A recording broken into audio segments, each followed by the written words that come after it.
of Revelation.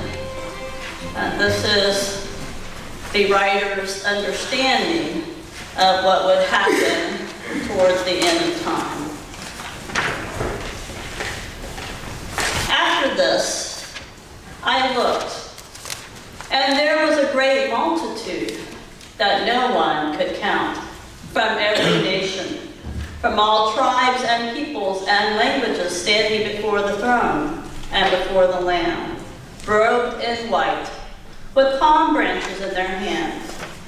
They cried out in a loud voice, saying, "Salvation belongs to God, who is seated on the throne, and to the Lamb." And all the angels stood around the throne and around the elders and the four living creatures.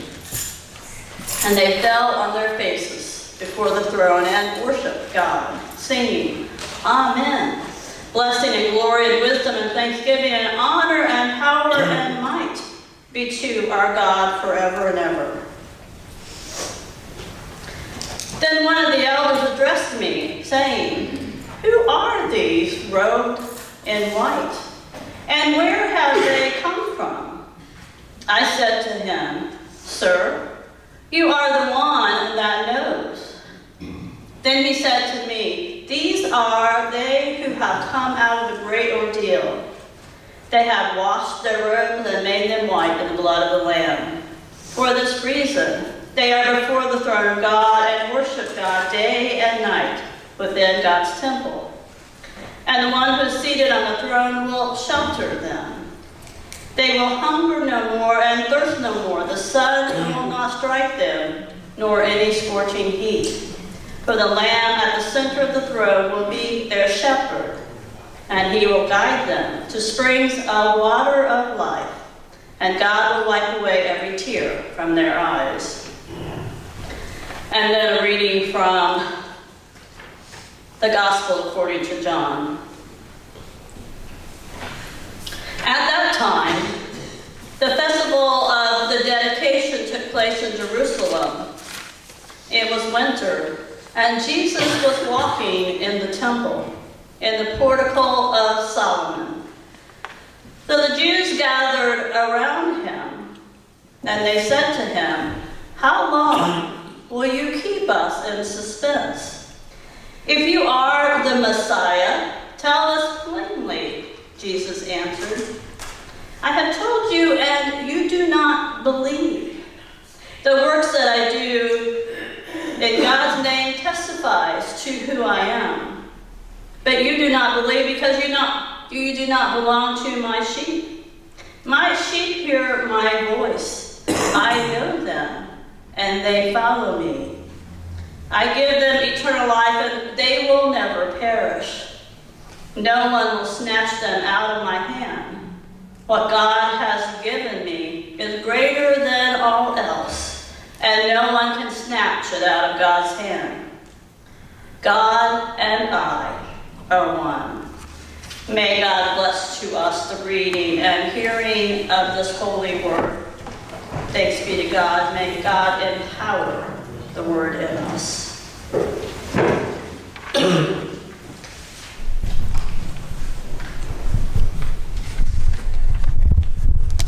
It's been a while since I've been down here. I like to be behind the pulpit during the season of Lent, but every once in a while I need to come back down here.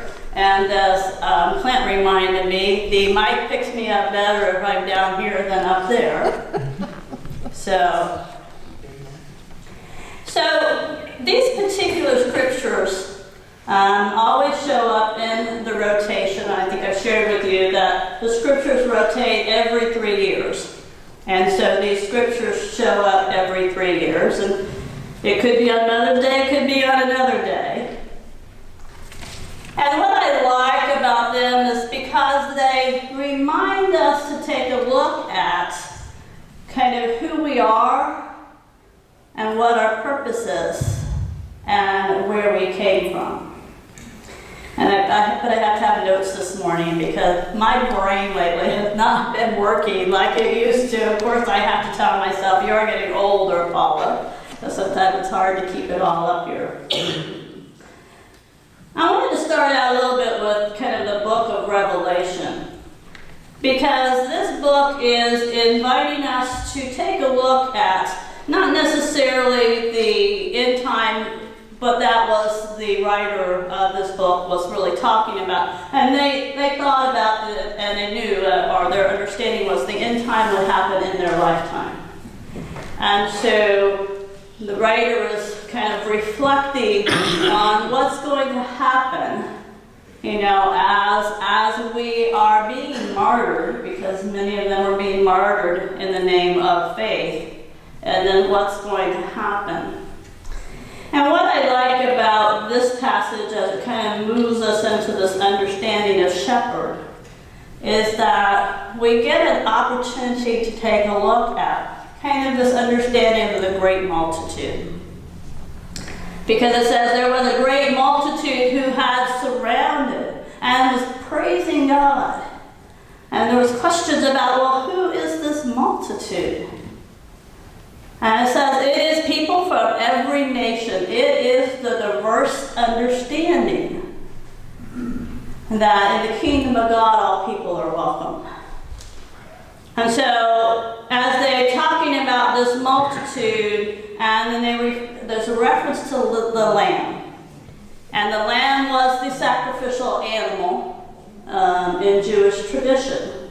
And for Christians, that became a symbol for us. And so on the throne of God was the Lamb and God. And this great multitude was surrounding them because at some point in time, they had an experience with a shepherd. And so the shepherd is not about a thing so much as it's about a relationship and it's about an experience. So we get to the Gospel of John. And a question is posed to Jesus. Who are you? If you know who you are, tell us plainly. And that's kind of where we get stuck every once in a while because we want the answers and we just want the answers and we don't need anything else. Just tell us plainly. And I have said to many of you, one of the reasons why I struggle with Paul is Paul just never gets to the point. Like, can you just tell us plainly and just get it out there? Eventually he does, but he kind of goes about it in a roundabout way many times. So I have always struggled with, I think Paul and I need to have a relationship and kind of understand each other because I'm not quite sure that I do. And so maybe we need to sit down and have some time together to explain. So John is kind of doing a Paul thing. Because Jesus' response is, well, you should know who I am. That's not the response that they wanted to hear. And so Jesus kind of goes about it in the way that Paul would go about it and says, well, my sheep know who I am. So the question kind of moved them away from wanting Jesus to say that he was the Messiah to Jesus talking about sheep. Now the thing about Jesus that we often forget is that he will use the language of the community in order to explain what he's talking about. So if he's with fishermen, he's going to talk about fish. If he's with those who are sowing seeds, he's going to talk about sowing. And so I have to assume that in this story, there were some people who had an understanding about sheep. Now, I don't know who's ever been around sheep, but they're cute, but they're not necessarily really smart. So I always find when Jesus begins to talk about us in reference to sheep, I'm thinking, well, what is he saying about us? Because sheep will literally follow If one goes off the cliff, they will literally follow that one that goes off the cliff. So sheep, they're cute and cuddly, but they're not necessarily bright. And so Jesus is talking about, my sheep know who I am. Well, if we're struggling, and if we're not really sure who we are, we really do need to have a shepherd. Because the shepherd's not going to lead us off the cliff. The shepherd's not going to help make us wander around forever, not knowing our direction. The shepherd is going to be one that leads us. And so in John, we get this conversation. Who are you? Jesus doesn't say that I'm the shepherd. He just says that the sheep know my voice. And I think this particular gospel invites us to think about, who is Jesus? What do we know about Jesus, and how do we figure out how to follow Jesus? Sometimes when we look at our faith, and the only way we can describe these things is from our own human experience. But sometimes we project onto Jesus and God the things that we want them to be, not necessarily who they are. And Jesus' conversation is that the sheep know who I am because they have experienced who I am. So Jesus is asking for us to look at a relationship based on an experience,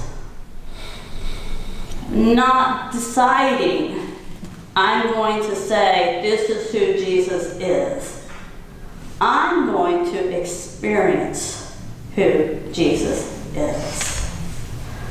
I mean, that's a little different. That's a little different.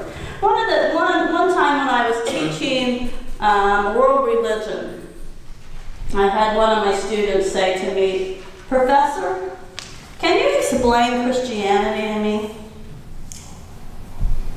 Well, I can't do it in an hour.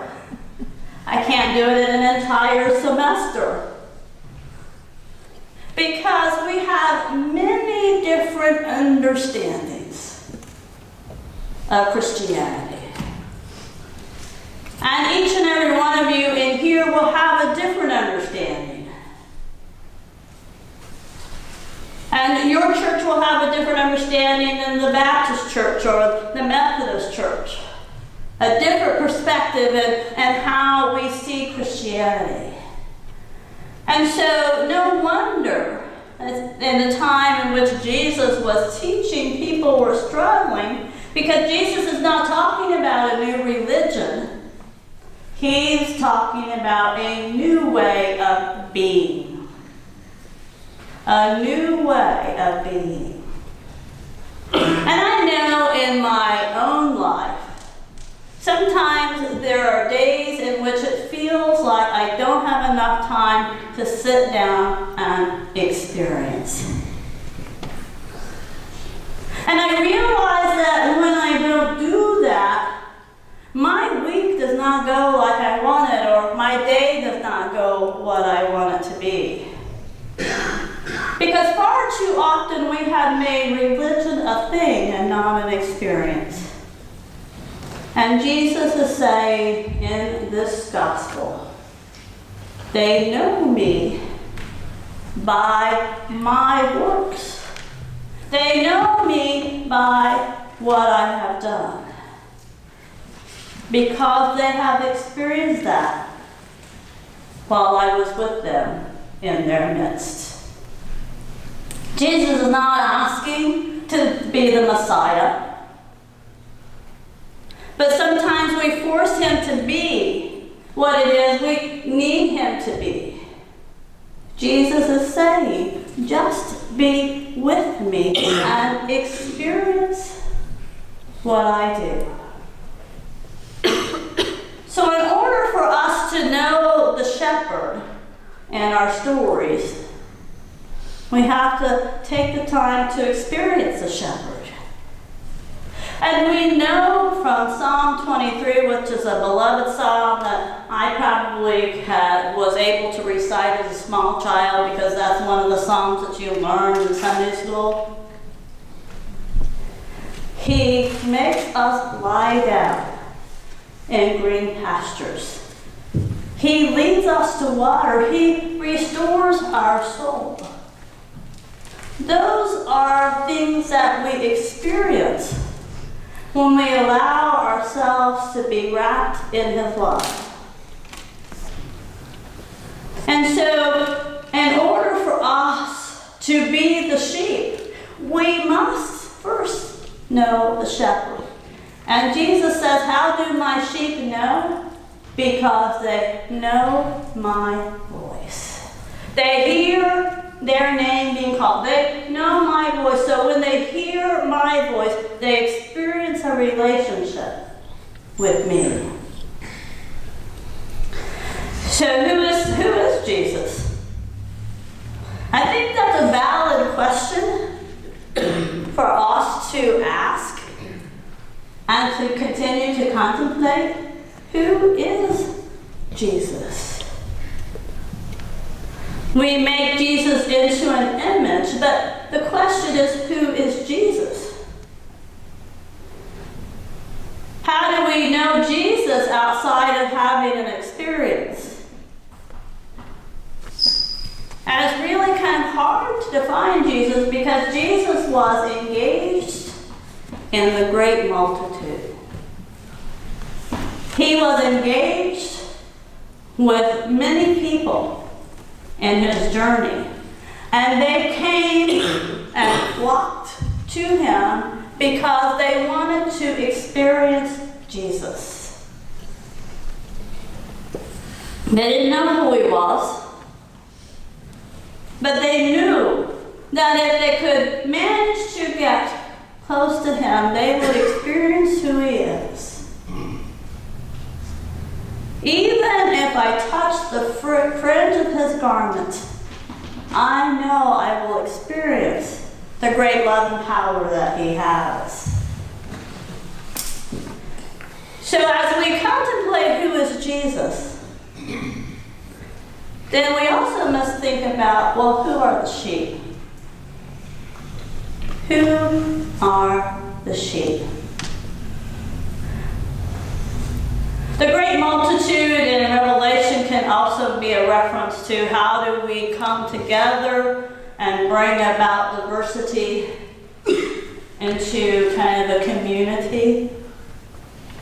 In order for us to do that, we have to think about who are the sheep. And I often think about that young man who asked me to explain what Christianity is, that I missed the mark by not saying, what do you think it is?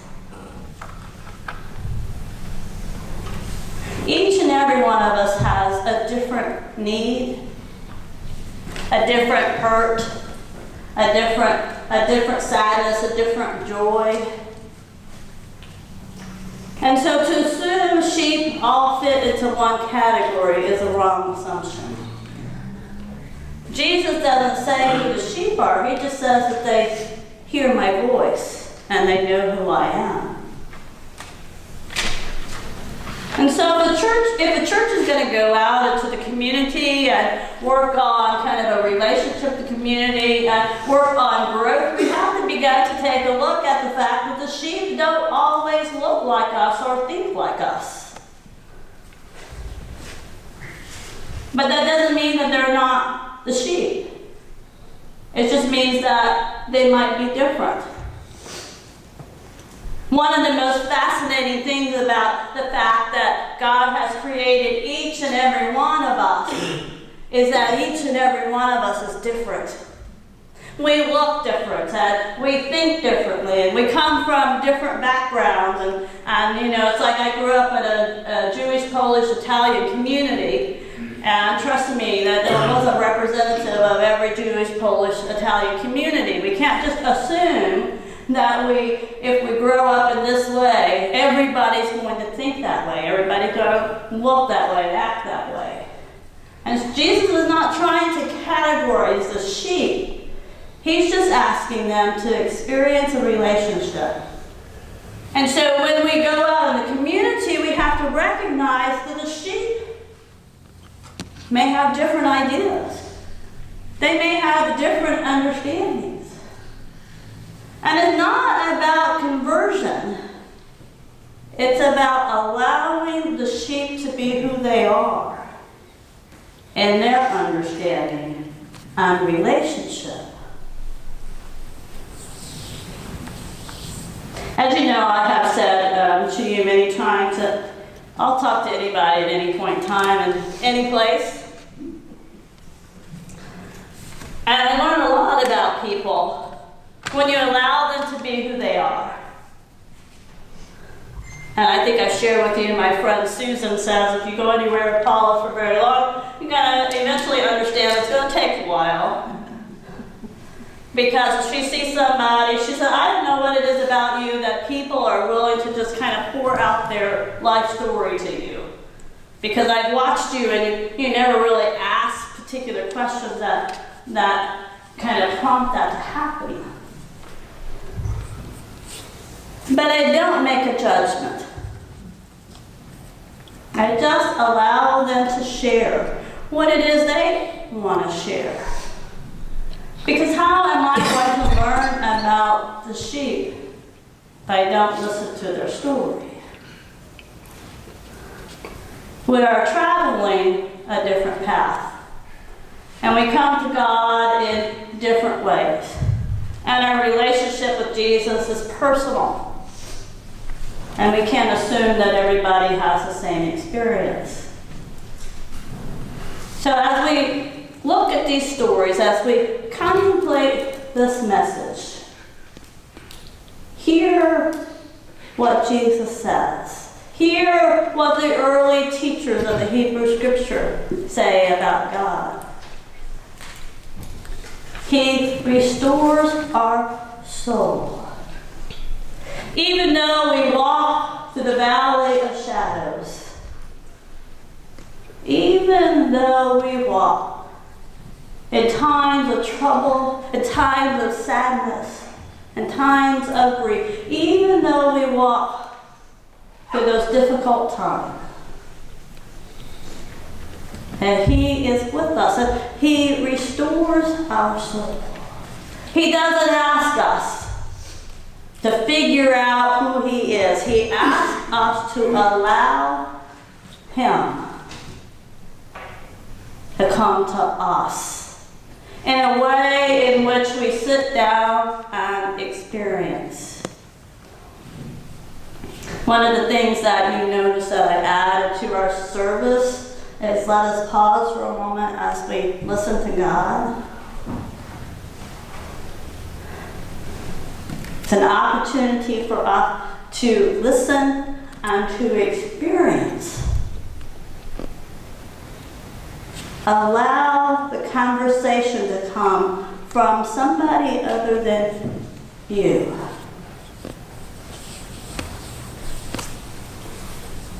My sheep know my voice because they have listened to who I am. Who He is becomes the person that we hear when we quiet ourselves